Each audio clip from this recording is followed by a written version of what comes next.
Hi అండి, అందరికీ నమస్కారం. Welcome back to our channel. ఇవాళ వీడియోలో ఏపీ మరియు తెలంగాణకు సంబంధించి 10వ తరగతి పేపర్ కరెక్షన్ అనేది ఏ విధంగా ఉంటుంది, పేపర్ కరెక్షన్ ఏ విధంగా చేస్తారు, మొత్తం డీటెయిల్స్ అయితే క్లారిటీగా ఈ వీడియోలో తెలుసుకోవచ్చు.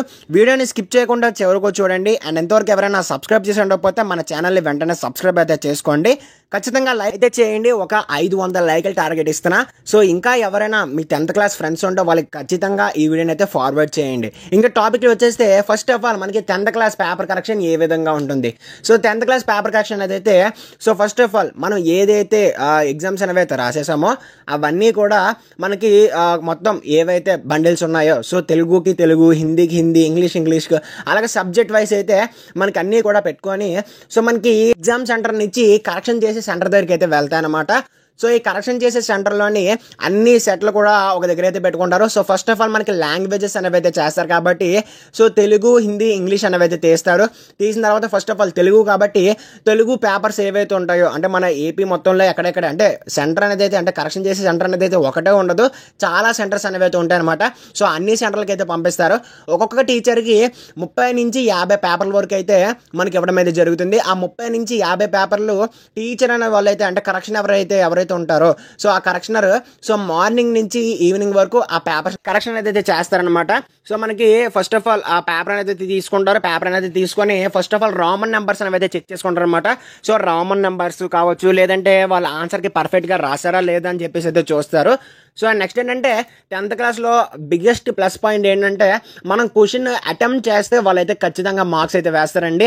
మీరు ఆ క్వశ్చన్ అయితే మీకు కొద్దో గొప్ప తెలుసు, సో మీరు అటెంప్ట్ చేస్తారు, సో ఎన్నో మార్కులు, 1 మార్కు లేదంటే 2 మార్కులు ఖచ్చితంగా అయితే వేస్తారన్నమాట. సో అలాగే పేపర్ అంతా కూడా మనకి కరెక్షన్ అయితే చేసుకుంటూ వెళ్ళిపోయి సో లాస్ట్లో మనకి ఎన్ని మార్క్స్ అయితే వచ్చాయో అన్ని కూడా మనకి స్టార్టింగ్లో ఓఎంఆర్ షీట్ అనేది అయితే ఉంటుంది కదా, సో ఆ ఓఎంఆర్ షీట్ మీద అయితే వేస్తారనమాట.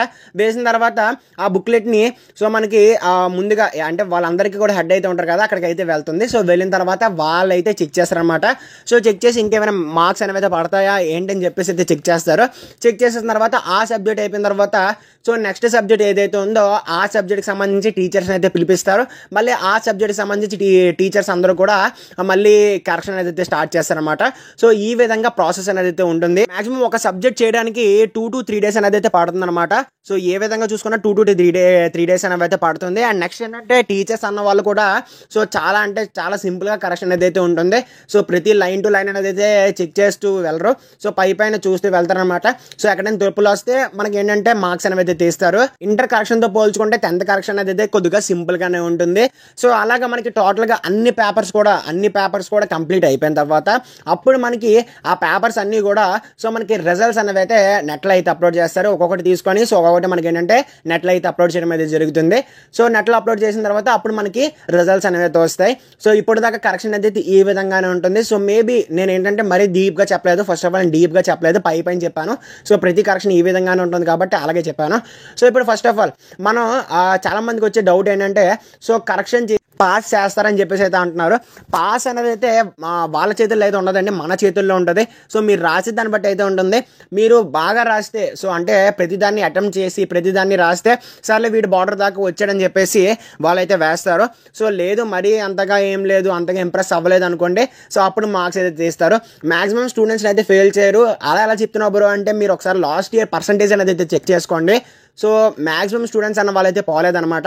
సో దగ్గర ఒక 8 లక్షల మంది అయితే రాశారు. 8 లక్షల్లో సో 1,40,000 మంది ఎంతమంది అయితే పోవడం అయితే జరిగింది. సో 8 లక్షల్లో 1,00,000 వరకు అయితే పోవడం అయితే సో చాలా ఎక్కువే. బట్ మనకి ఏంటంటే అంతవరకు అయితే సో ఎవరైతే బార్డర్ దాకా వచ్చారో వాళ్ళని అయితే పాస్ చేస్తారు. నెక్స్ట్ హ్యాండ్ రైటింగ్ అనేది అయితే చెక్ చేస్తారు. హ్యాండ్ రైటింగ్ అయితే చెక్ చేయరండి. సో మీకు అక్కడ కంటెంట్ అనేది అయితే ఉండాలి. సో హ్యాండ్ రైటింగ్ తర్వాత లైన్స్ తర్వాత ఈ రెడ్ పెన్ తోటి బ్లూ పెన్ తోటి అండర్లైన్ చేయడాలి, ఇవైతే ఏం చేయరు. మీకు ఏంటంటే మంచి paper presentation and answers perfect గా ఉంటాయి. సో మీకు మార్క్స్ అనేవి అయితే వేస్తారనమాట. అండ్ చాలా మంది ఏంటంటే నాకు 19 మార్కులు వస్తాయి బ్రో, నాకు 20 మార్కులు వస్తాయి బ్రో, లేదంటే నాకు 34 మార్కులు వస్తాయి బ్రో, నన్ను పాస్ చేస్తారని చెప్పేసి అయితే అంటున్నారు. సో మనకి ఇక్కడ వచ్చేసి ఏంటంటే మనమైతే చెప్పలేమండి, అక్కడ కరెక్షన్ చేసే వాళ్ళ టీచర్స్ బట్టి అయితే ఉంటుంది.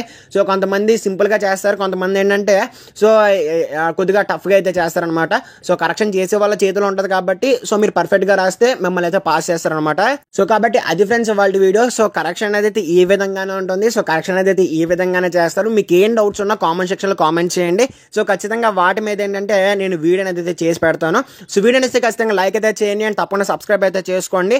సో మీ ఫ్రెండ్స్ కూడా ఈ వీడియో అయితే షేర్ చేయండి. సో వాళ్ళు కూడా సో తెలుసుకుంటారనమాట. So this is Kaushik signing off Kaushik education of Jain and thanks for watching. See next video.